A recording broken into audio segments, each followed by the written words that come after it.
Hello, everyone. Welcome back to another episode of the RomaPress podcast. We hope you are doing very, very well. Well, we know you are doing well because by the time you are seeing this, you already know that Roma have won. Andy and myself, we are recording this just after. But before we get into all of the madness that took place on Sunday afternoon, a very quick thank you to our newest patron over at Patreon, Joe Stark, and of course to all of our other wonderful patrons who make this possible. If you would like to join the patron group chat that divulged into a full debate as to whether or not Jose Mourinho needs to go right before the goal of Stephan El Shaarawy on Sunday, you can go to patreon.com/RomaPress. And another reminder, video edition of the podcast, youtube.com/@ISRomaPress. If you could also subscribe, like all of that good stuff that you get bombarded with each time you watch a YouTube video, we would appreciate it. And we greatly, greatly appreciate all of the support that we've received since we have started making the video edition of the podcast. It is greatly, greatly appreciated. So much. So thank you to everyone. Oof. Okay, Andy. Well, yeah, typical Sunday evening. Right, Sunday evening, Sunday afternoon. I am not a fan of this time. I hate the early afternoon matches. You correctly pointed out that Roma always seems to struggle in this time slot, which is correct, by the way. Every team, I think that plays. We hadn't played at this time for 2 years. So this is the first time in 2 years that we play so early on. And I think the most memorable matches at this time of day were usually losses. Like I think the one against Venezia, which stands out the most, was at this time around. So not good. That was the one in Venezia, if I recall correctly. Yes, in Venezia. Yes. Yeah. Yes, that one was a memorable one. That's no surprise to me. I mean, Roma in this time slot always seem to have a difficult time, as do most teams. I hate it. I hate this time slot. It is not a natural time to play football. I don't know about you, but it's difficult for me to get pumped up, I guess is the right word, for such an early kickoff time. I can't stand it. And again, I forget when all of these different time zones where they are at, but I always think of our wonderful friends in Australia, because in the group chat for Patreon, I mean, the most bizarre times that the human body should not be up and awake, they message with looking for updates, and I think to myself, okay, well, at least they can get a decent time to be awake and watch a match. But even then, this one today, or I should say today, by the time everyone watches this, it will be the day after. But this one it went according to how I envisioned it. Okay, so I knew this was not going to be a straightforward one. I anticipated it to be more of a scrappy, ugly kind of game. We also had, of course, it happens after we record, Papu Gomez, and of course, it happens after I had made the thumbnails and everything else. We find out our good friend, the Danish Walter White, apparently. Oh, well, hold on. Just to cover myself and us legally, it happened to Papu Gomez where he was caught for doping during his time at Sevilla. So anything I say against Jans Bangsbo is purely out of a comedic place. I am in no way making accusations. I've never done that to Jans. So I am just saying that there is an obvious connection there. Of course, after you and I record, we find out that some sort of potion, whether or not it was made in by the hands of our Danish professor, he tested positive for. His explanation may have been even significantly more fantastic than the actual offense itself, where he says he took by mistake one of his children's cough syrup. Now, I'm not doubting it was a syrup, but I have a strong inclination and belief it was not for children. But having said that, I mean, the fact that it happened right after you and I record was too on the nose. So they lose Papu Gomez. You lose the possible purge of Caprari, who a few weeks or a month ago now goes out with the torn ACL. And you have Monza, and admittedly, I did not know this, of all the big 5 European leagues to date, they had the longest time spent without having conceded a goal coming into this one. I did not know that. Did you know that? I had no idea. You would not have known that. And by the way, for the people giving us a problem about putting Papu Gomez on the thumbnail, you tell me one player on Monza who you can look at and recognize by name just by looking at their face. If you aren't Italian, I have a difficult time believing that most people would be able to recognize, I don't know, Pessina. I mean, come on, no. Calderola. I mean, that bald guy. No, be serious. But I wasn't expecting anything easy. I thought today would be one of those matches where it would be a 1-0, a 2-1, some sort of, I can't say shithousery because of the goal of El Shaarawy. I mean, does he not have a knack for that, by the way? Just as an aside, I keep going off on all these side streets. Was that not the Sassuolo 2.0 of him? Remember that when he got that one at the end? I said it. He's a super sub. He's not a starter. He's a super sub. He's the guy that you bring on when the opponent is tired. You want to have somebody with pace, with energy, who has the technical ability to exactly get a shot off like that one, or like the one against Sassuolo. Remember in Mourinho's first season, where Roma must win. It was a thriller, a late thriller, and that goal was pure class. El Shaarawy has a history of it, even against what was it, against Napoli? The Napoli, equalizer, the equalizer, or was it? Yes, it was an equalizer. Anyway, yeah, it was. The man is made for that. I don't know how how complicated it is to see that El Shaarawy doesn't have the goods to be a starter. He never was a certified starter. The only time he was a certified starter for us was in 2018-19, which was arguably one of our worst seasons. And he was there, the leading goal scorer, which told you all you needed to know about that team. But the El Shaarawy that we have now, it's clear and simple. He's a super sub. He's the guy you bring off the bench to make a difference. And thank God he made the difference today. He is, as I say, there are, for every team, this is the case, but you have certain individuals who are only capable of doing very specific things, very specific things. That kind of goal, you aren't going to see it from Lukaku. You aren't going to see that from Belotti. I mean, that was the most, I hate to say typical, because it's not a typical goal, but when it comes from El Shaarawy, it seems like so secondary to him, almost like it's natural for him to score like that. Just go down the history of El Shaarawy. I mean, even the one I always harken back to, just because it was El Shaarawy when his powers were at their peak, so to speak, Chelsea. Did he have a typical goal in that match? I mean, he scores in 30 seconds. That one wonder goal, first touch, first touch. Where he, I mean, that outside first one, of his boot. outside of his boot, yeah, the outside of the boot. But it wasn't the typical outside of the boot. Nobody else scores that goal. Nobody else.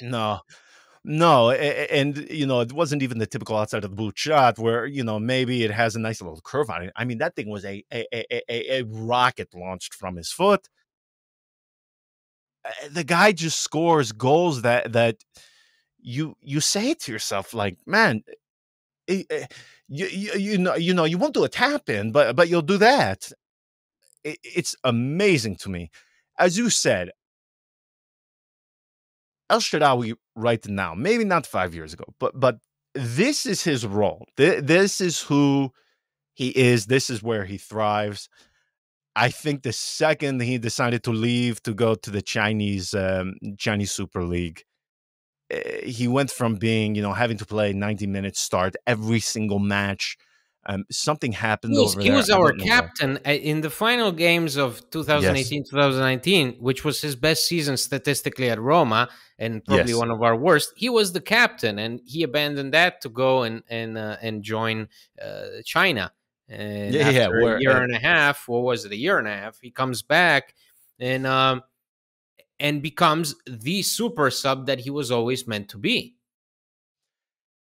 That's a perfect way to put it. And the thing too, and you said it perfectly. The way he plays with that energy like that, that is not sustainable over 90 minutes. But when he can come on like this, when you are begging for a goal, and again, the way he scores, nobody else in Roma can do that. Nobody can score that goal. Those goals against Chelsea, the goal against Sassuolo. There is just something about them, as they are wonder goals. Lukaku, Dybala, they have wonder goals, but El Shaarawy's wonder goals. Like, I don't know how to describe him, but it's just one of those things. You know it when you see it. I don't know how to describe it. I can't think of a way to label it, but it is his signature. That is his signature. And there is something to be said too. The timing of these things, man. I mean, the way he does this at the end of matches is, I mean, it's something to behold, because you would think that just by pure maths that somebody can do that in their career a couple of times, but he does this at least once or twice each season for Roma, where he pulls one out of his backside, and something that goes from a single point and a draw goes to a victory, and it changes the entire. That's a funny thing about football. Just one action, 1 second, it can change the complexity, the outlook, the mentality, the feelings, everything, just at the snap of a finger. I have to admit, if Roma would have drawn this, even though, again, Monza, I think they are very effective for the way they play. I mean, it's not pretty. They are not going to break you down like a pep team. Yeah, they are going to make you pay for it. They are scrappy. There is something to be said that if they didn't win this, I'm not going to say it would have been a disaster to draw, but man, when you see Inter win, you see Napoli win, you see Lazio win coming into this, and you are in the position where, okay, we have to win, and that is what you and I said coming into this. Even though I'm saying now it wouldn't have been a disaster had they drawn. You and I both said they needed to win, so maybe not a disaster, but it certainly would have been bad. It certainly would have been bad, particularly given that you have Europe this week, and then you have to play Inter. So going into that with a draw, I mean, at home to Monza would have been a kick to the testicle. So, I mean, the fact that they were able to get the victory, and again, when it comes to victories, when it comes to wins, I am very clear on this. I don't care if it's 1-0, 6-0, 7-0, 2-1, 3-2, 10-9. There are no asterisks in the table. You do not get extra points for style, for ease of win, for when you secure the victory. A win is a win, is a win, is a win. They are all worth the same. So I didn't care how they've won this. They needed to do it. And I'm not going to say another disaster avoided, because I think that might be too much hyperbole, but I do think you really alter the way you feel coming into Europe, and again, this match against Inter, because nobody is expecting Roma to win that. Let's be very clear. Roma, they go to Milano as underdogs, and you know any sort of result would be fantastic. So if you were to go into that with anything other than a victory, I think morale, I think everything. Another week of the shit of is it going? Is he staying? The Jose talk, Mourinho. yeah. Yeah, simply by way of that, having to avoid that, and sort of you're in the car and you evade the collision coming on. I think that's fantastic. So I'm not going to sit here and break down extensively, oh, the XG in the 85th minute was 1.5. They should have had a goal. Just they won. Okay, let's breathe and move on. I can't get too far into the particulars on this one, but maybe you feel differently. It's only normal to feel both ways about a game like this, where it's really close, and the team are clearly having a difficult time. You had Evan Dika leave with an injury. You had Sardar Azmoun also get knocked out, and that goalpost. It was, you went crazy. It was the typical game that will leave a bitter taste in your mouth. Poor Azmoun, man, he was celebrating. Yeah, He was yeah, ready to yeah. He was take ready his to go shirt off and go crazy. under the curva. He was ready to buy 3 horses tonight, and instead nothing, And so and so it was the classic game that where you get really hyped up and then you get really frustrated. And so I can understand, having reactions on both extremes. In Yes, the end, we were rewarded with a classic, also very classic Roma scenario, because also how many times have we seen this same thing happen over and over again? When Roma, they don't give you hope. They basically deprive you of any happiness along for 90 minutes straight. You witness fouls, you witness red cards, you witness penalties not being given to you, you witness goalposts, whatever. And then finally, out of his backside, El Shaarawy produces that. And yes, we needed it. You need this badly. You need those things. I think a win like this is much better that it happens now than if it were to happen after a negative stretch of results. Like this reaffirms your belief in yourself that even when you have a hard time, you can still win because you have the quality to do it, because you have players who have the technical ability, like El Shaarawy, to make a difference at that moment in time. So yes. that's, for me, that's why it matters so much, even to get a 1-0 win out of this. I know some people don't like it. People had issue with how the team was going. I think a lot of us were presented with that scenario where Lukaku and Belotti doesn't work, because you need at least, or it doesn't work at all times, because you need somebody that is creative, that is able to drive the ball forward. But at the end of the day, there is a positive to this kind of performance, because it shows you that even when you struggle, even when you have the hard time, you still got the heart, you still got the skills, you still have the quality to make a difference and pull off a win. And that cannot be said about all teams in Serie A. That can only be said about certain teams that can compete for certain objectives, and Roma must consider themselves in that conversation. Absolutely. I I don't think that in this case, you just mentioned some of the tactical or the technical struggles that they had. And for me, it just seemed like one of those afternoons where I just think that it was that final thing that was missing. They didn't have the last. They were missing that last step. I mean, it seemed like Azmoun Lukaku, that in and of itself in the final 10 minutes, that should have been enough to secure a victory on its own. Before that, I mean, that first half, in my opinion, was a black hole of blah, very, very little.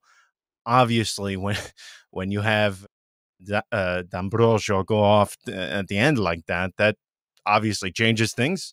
Playing a man up, I have to tell you, even when Roma for the first 20 to 30 minutes in the second half, Monza, man, on those counterattacks, they had two or three that were. They're I very mean, dangerous. Rui Very Patricio of a few weeks ago, I don't know if he even saves those. Yeah, I some mean, people now are saying Rui Patricio man of the match. So Is that bad of a shout? I know, it's just funny. I just like to see these exactly these the consensus swing from one end of the spectrum to the other. Yeah, listen. He hasn't been he hasn't been good in the early go. He was terrible last season. He made 2 good saves today, and the one of who had the one where he had to they curled it and it looked like it missed by just centimeters away. I forget who it was because they had a couple of good counterattacks. But anyway, it seemed like Monza were going to get a goal. I have to be honest. On one of those counterattacks, I expected them to score, and that would have been about as typical Roma as you could have ever seen, being up a man, being at home. It just, I was, in a way, I was expecting it because, again, we are so jaded by life from having done this with this team for so long. I was expecting the worst, but the fact that that didn't happen, I suppose in and of itself is a miracle, but they were just missing something. But on top of that, beyond beyond the fact that they got some things wrong, they were missing the final step. Is anybody on? I mean, I have the zone on right now. So far, I haven't seen anybody say that Roma weren't deserved winners. I would say they they deserve to win. They had, I didn't see what the XG ended up at, but again, before they even had the goal, it was 1.5. The thing that you said about Belotti, Lukaku, is that something you think, or is that something that people are I saying? think that's what Mourinho just said. Okay. Mourinho just said that it's we can say that we are in a better position without Dybala and Pellegrini compared to last season, but when they're not on the pitch, we lack creativity because Houssem Aouar doesn't do the same things as those two players. So even when Belotti and Lukaku are feeling it, they still need someone to drive the action forward and help them along and create chances for them to score, because otherwise you're bound to hit the wall from time to time, and that is what happened today. Today you are facing a team like Monza that has conceded very little so far this season, a team that is very well organized defensively, and you had an issue, and you seem to be unable to resolve it, and thank God we had that, exactly that burst of quality, that really just an individual act of brilliance in El Shaarawy, which is needed. A lot of teams that want to compete for certain objectives can, in fact, rely on those things. When a match doesn't go your way, you still have an ace up your sleeve in the form of a player who can make a difference with just one shot. And this time was bound to be El Shaarawy. We seen him do it in the past. The thing that today stood out to Mourinho is, in fact, that he sort of tried to squash the belief that, hey, Roma are all fine and dandy without Dybala and Pellegrini. I can understand it from his perspective. I still think that it is the way to go to keep playing Belotti and Lukaku together, but it's evident that this team is still yet to play at 100%. We still haven't seen this team play with all its best players on the pitch. So will that happen? I really don't know, but I think that's what we're waiting for. That's what definitely Mourinho is waiting for. He knows it. He knows that he's missing the likes of Renato Sanchez, Pellegrini, Dybala, Chris Smalling. He knows it. We'll see now what happens with Evan Dika. He reported, he had that foot injury, some strong contusion to the foot. So we'll have to see. We'll have to see what happens. But the point is, you have the resources now. You have the depth, and let us not forget exactly that there is quality. I know people are very open to criticizing, very quick to criticize, but the truth is that, like it or not, there is quality. Like a player like El Shaarawy, exactly. He doesn't have it in him to be a consistent starter, but he does have the quality to be a difference maker in the second half. and a lot of other players within this squad have similar tendencies. They're not, they're not Scudetto contenders. They don't have the quality to be called that, but they have the quality to win these games that are gritty, that are difficult, that are tough, that then give you nightmares if you drop points. But they are in it, and I think Roma, that's the most important thing. Roma, even in a game where they clearly struggled and they clearly suffered injuries and fatigue, a lot of players who played during the international duty did not look too good. They still were in it. They never left the pitch. So that's, to me, the main takeaway, is that this team could have completely vanished from the pitch, because it's very easy to do so when Monza put you in a vice like that. But today Roma were, what they did well, in a match that saw us make a lot of mistakes. What they did well was stay with it and not let up. Yeah, I completely agree. And on top of that, too, before I go under the knife tomorrow, after one of my 23 children decided to slam my hand into a car door, so I have to get it operated on tomorrow. So before I am doused and injected with substances to make me unaware of my surroundings, I was glad that it was El Shaarawy, of all people, to secure the victory. Okay, so well, gosh, between that and Bangsball, man.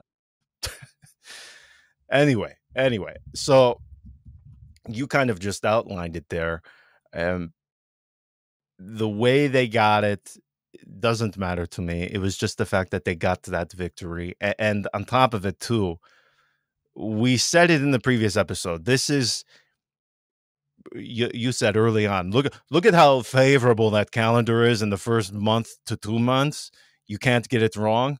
Well, now is the place in the calendar where it's not only going to be more difficult, but again, I will repeat myself, you force yourself to make up for your early mistakes. So now we have Roma in the Europa League against Slavia Praha.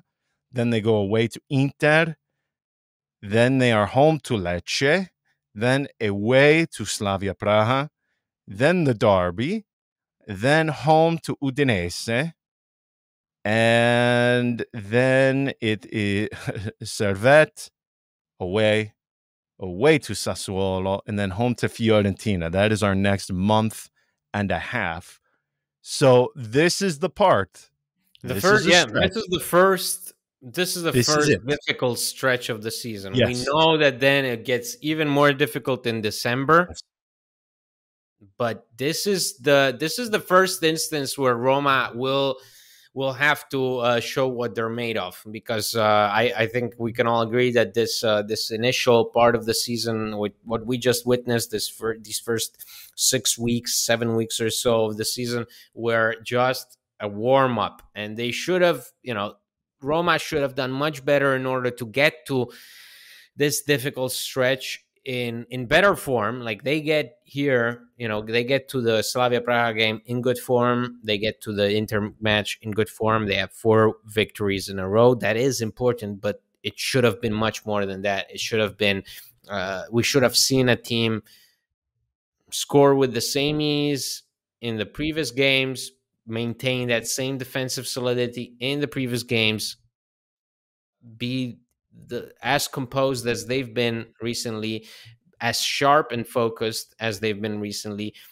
Now, as you say, they will have to make up for it, because it doesn't get any easier than that. After that, you have another international break, and after that international break, you got a hellish schedule where you face, I think, Atalanta, Juve, Napoli, all in basically in the very, very close, tight time span. So I wouldn't say that's we love to throw that phrase out, make or break, but what this is your first major exam. This is your first important exam of the season. The games that we've seen so far were good little side tests, side notes that you did in your free time, before the big test. and it's going to be relentless, because let's face it, you'll have more injuries, you'll have more situations where you have to grind out a win, and those qualities Roma must be able to get them out, because they're there. It's just a matter of extracting them. Like, it's a matter of El Shaarawy believing in that shot, taking that shot, taking that responsibility that goes along with it, and scoring that.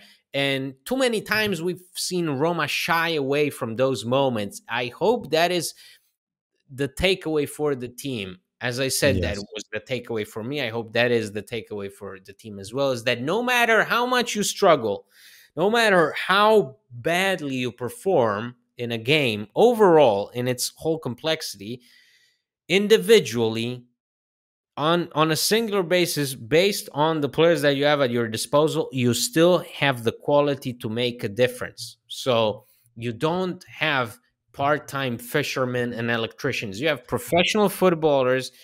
Most of them have good pedigree, they have good careers behind them, they got quality and skill and technical ability that a lot of other teams don't have. So it's very important not to forget about it, because then when you face those big sides, those big teams, that inferiority complex that always plagues Roma, always, Always. always kicks in, and it's very easy to forget. And all of a sudden, you feel like, oh, you're the inferior cousin to Inter. No, this is a team that you competed against not so long ago, and yet now you approach it from a different perspective. No, the important thing is, I got the quality, I have the goods, I can make a difference, no matter what I believe in, what situation we're in, what kind of performance we've put in so far. We were crap. Okay, who gives a shit? Now we're gonna score and we're gonna win. Like, that's the only thing that matters at the end of the day. It's very easy to throw it out there, 3 points, but it's 3 points. That's what matters. So today rather, we could have walked out of the stadium deflated because of a draw, because of a loss. Instead, we leave pumped up because we saw a really thrilling, emotional final minutes of the match, where Roma believed in themselves.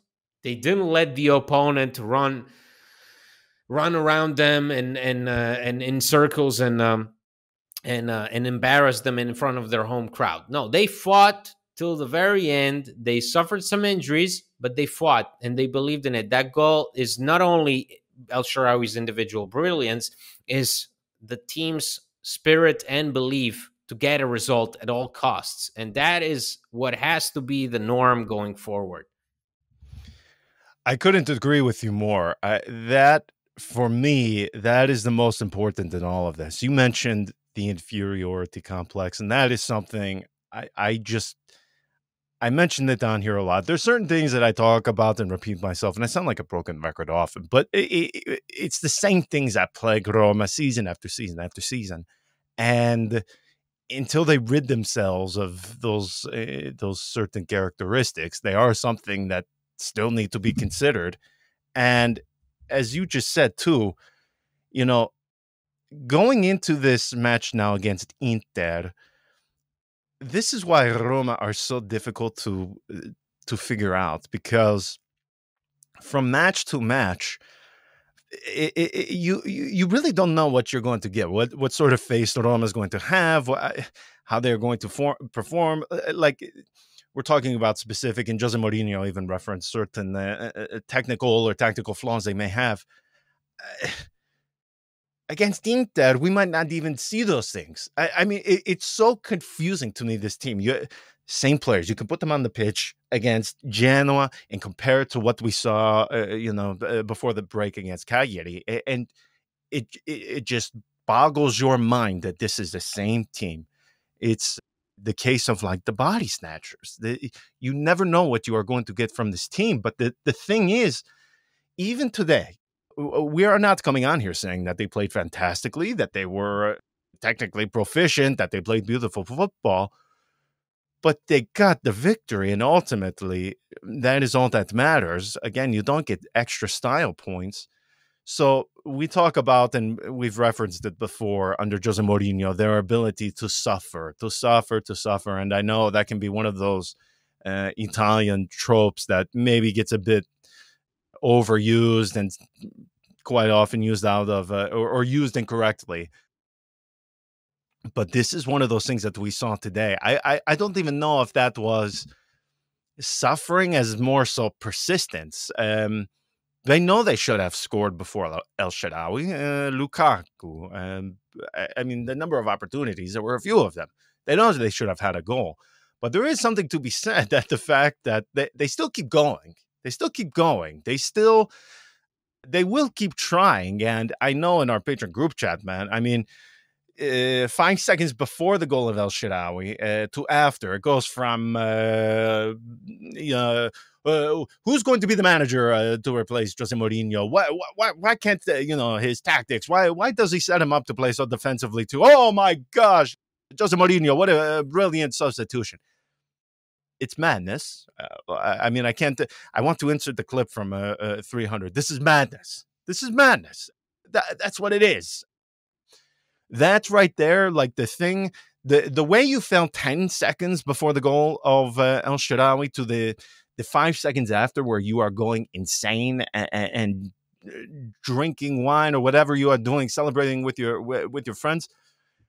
That is basically Roma in a nutshell. Or is it a nutshell? Is that what the saying is? Okay, that is Roma in a nutshell. Yes, like, congratulations, John. You got English. I asked Roma the 10 seconds before El Shaarawy's goal to the 5 seconds after. That is the experience of AS Roma. That's the metaphor for it. That is, we live in that moment. Those 15 seconds, that is where we live for 15 years. You know, it's something that frustrates you, yet those 5 seconds, as angry as you were previously, man, those 5 seconds after, they feel great. But I would say, that and the fear of conceding in those final moments. That's the essence of Roma. Yes. Is getting ahead of the opponent. And then just equally as well, I could have fully believed, had I not been watching the game, if somebody told me, yeah, we conceded after El Shaarawy scored, I would have totally believed you. Yes. Oh, thank God. It happened 2 weeks or 3 weeks ago against Torino. Exactly. So thank God there was some improvement in that. Thank God we don't have to come on here and be all depressed. Thank God, because again, the team has the quality to make a difference, but it is up to them to believe in that. It is up to them. We fans can only cheer for them, but it's the team that has to go into the next games with that same mentality of, no matter what happens, we still got the goods to beat whoever is in front of us. That's it. Yeah, that's it. Punto e basta. Like, I was going to ask you, what is your early read for the match against Inter? I don't have one. You probably don't either. What read am I supposed to have? It's going to be difficult, but it's difficult with Monza. It's difficult with Slavia Praga. It's going to be difficult with Inter. So there is no easy games. The games that were supposed to be easy, we dropped the most points in those games. So, again, you could tell me they win 3-0, tie 3-3, win 1-0, lose 7-0. I can believe every single one of those scenarios. I don't know if that says more about me, if it says more about Roma. I don't know. But the thing is, you don't know as far as the result goes, and even to an extent the effort. That match against Genoa, I don't know why, it's still going to live so vividly in my head just because of how low the effort was. If they had just lost normally, I probably would have not had the scars still remaining from that game. But you touched upon it, and I think this is just the way to end, because I don't really know what else to add to it, because this is something that I do think under Jose Mourinho, they are a bit more proficient in, just in terms of they do keep a belief from 0 until the 90th. I mean, say what you want, but I mean, games under, Eusebio Di Francesco. I mean, you could tell they were down, out, finished. They had nothing left in the 60th minute or something. I always go back to that match against Cagliari because of the face of Di Francesco. But after Cagliari gets that late goal, you just said, you could have told me Monza were going to find the late one today, and you would have believed it. Like on the flip side of that, under Di Francesco, I never thought Roma were going to get a late winner like they did against Cagliari in that match. I had zero belief. With Jose Mourinho, though, I probably would have been able to believe it. So at minimum, because I know, again, in our Patreon group chat, I mean, people, the knives, how quickly they come out for Jose Mourinho. I mean, you would think that the guy was a serial killer or something. I mean, some of the way people turn on him so quickly. For all of it, whatever faults you may have with the guy, and I know I sound like somebody I was called in one of the comments a Jose sexual or a Joe sexual. I thought it was Mo-sexual. Whatever it is, I probably am guilty of doing that. But after having done this for as long as we have, having been through Roma of Di Francesco, Zeman more than once, being subjected to some of the worst football, I mean, at least being able to hold the belief that under a manager, this team can pull something out at the end. And by the way, on top of that, too, suffer for long periods of time, bending without breaking. I love it. And I don't know. Yes, our cardiologists are going to tell us to stop doing whatever it is we're doing that induces a lot of stress, but you're going to have stress with Roma no matter what. So, I mean, beyond that, Andy, I don't know what else to add. I mean, I think that's it. Yeah, a win is a win is a win. That's it. Let's end it on that. I don't know what else to say. A win is a win is a win. El Shaarawy, perfect. Yeah, it was sublime. Absolutely sublime. And I am very happy for him. So we will leave it there. We will be back later in the week after Europa League, before the match against Inter. So until then, ciao.